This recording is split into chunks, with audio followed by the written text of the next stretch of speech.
Alright, ladies and gentlemen, welcome back to the top 25 RTS campaigns of all time. Now, I am pretty excited for this one. You may have heard in the last video that it's going to be like a month until the next episode, and it might have been about a month by the time this comes out. I'm honestly not sure, but I have pushed this forward in the schedule because I am really keen to get into it. So if you'd like to see any of the previous episodes in this series, then there are links in the description. But I'm not going to waste any of your time today, so let's get right into it with the bronze winners. Numbers 15 to 11 of the absolute best real-time strategy campaigns of all time, decided by you. Yes, random dude in the comments, I didn't make this list, so stop having me on about it. Take it out with everyone else. Thank you. Number 15. Command & Conquer 3, Kane's Wrath. It was inevitable that we'd run into Command & Conquer 3 sooner or later, and so here we are with Kane's Wrath, the single expansion for CNC3. It follows Nod's titular leader in a timeline jumping story that takes us back all the way to the Firestorm conflict from Tiberian Sun. And you know, something I learned only recently was that Kane's Wrath was actually developed not by EA Los Angeles, the creators of CNC3, but Breakaway Games, an external studio that EA LA had worked with on the previous expansion to Battle for Middle-earth 2. You'd never know though, firstly because this game is nowhere on the box, and is solely relegated to the credits, and secondly because Kane's Wrath is great and it slots in so smoothly with CNC3, with most people I talk to calling it the last great game in the Tiberium saga. It brought a surprising number of new features, so much so that to this day I'm still surprised it didn't warrant being a completely standalone title. The campaign didn't cut any corners with its presentation and mission design, and even though it was just an expansion, full FMV cutscenes were served on a silver platter, with Joseph Kukin chewing the scenery, as always, as Kane for basically the entire runtime. I mean, remember this scene? What a classic. It is time you saw the face of the future.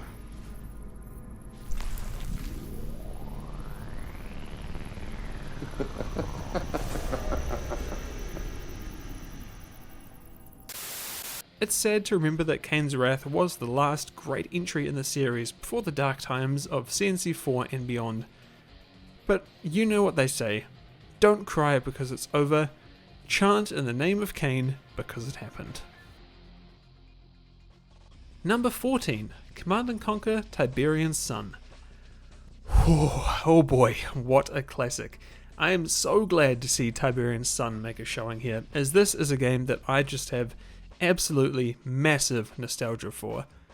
Bias aside, however, Tiberian Sun was and still is a fantastic game, with a fantastic narrative and a fantastic campaign.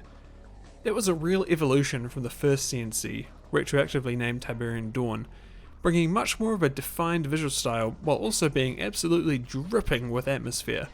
While Joe Kukin was present in its predecessor, I feel like Tiberian Sun was really where he was able to shine and make a name for himself as Kane. Some of his scenes are just incredibly iconic and they remain seared into Command & Conquer fans' minds to this day.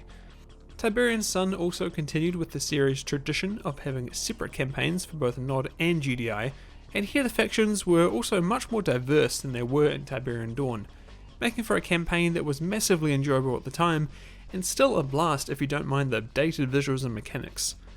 Either way, it's worth it to see James Earl Jones rock about as a GDI general.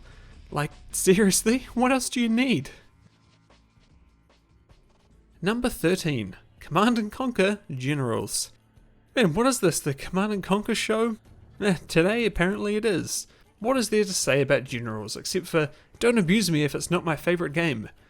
I jest, I should be nice to the Generals community. They're half the reason my channel is where it is today. Thank you guys, love ya. Okay, but seriously now, Generals was an important game for Command & Conquer. Not only was it the first 3D Command & Conquer RTS ever, it was also the first not to be related at all to the Tiberium or Red Alert series. It was of course well loved on release, but its fanbase seems to grow even more passionate as the years go on. The campaigns on offer were substantial, with fully fleshed out options for each of the game's 3 factions. And even though it foregoed Command & Conquer's traditional FMV cutscenes, named actors and actresses, and most of its campy style, it did enough on its own to where their absence wasn't a deal breaker. The campaigns were a ton of fun thanks to their gameplay, and a great way to prime you on all the factions if you were looking to get into multiplayer. And to fans' delight, there was of course more to come, as Zero Hour would expand on the original's offerings the following year. And if you're worrying about that game not appearing on the list, well, don't be. Just wait till the next episode. Trust me. Number 12. World in Conflict.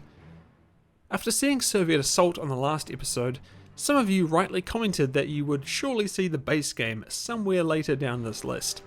And, well, of course you're right, because here we are.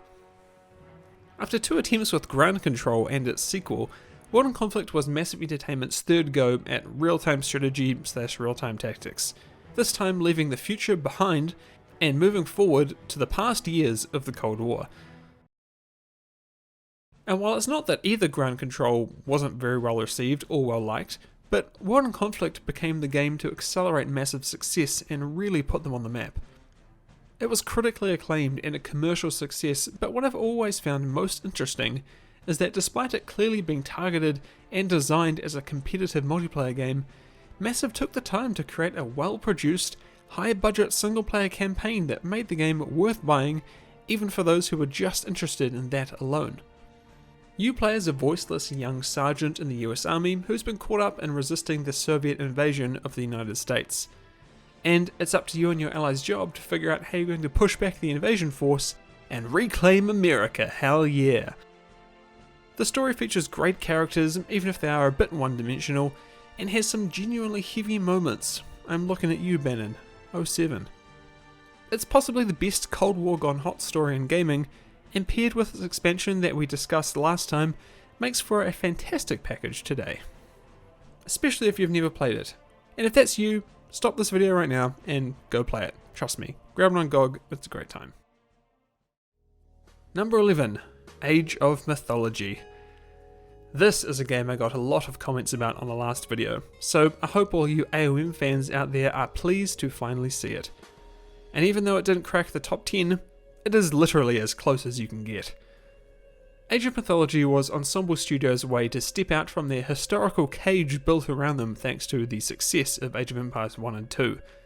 It was very well received on release, and it maintained enough of a fanbase to warrant a definitive edition re-release a few years back.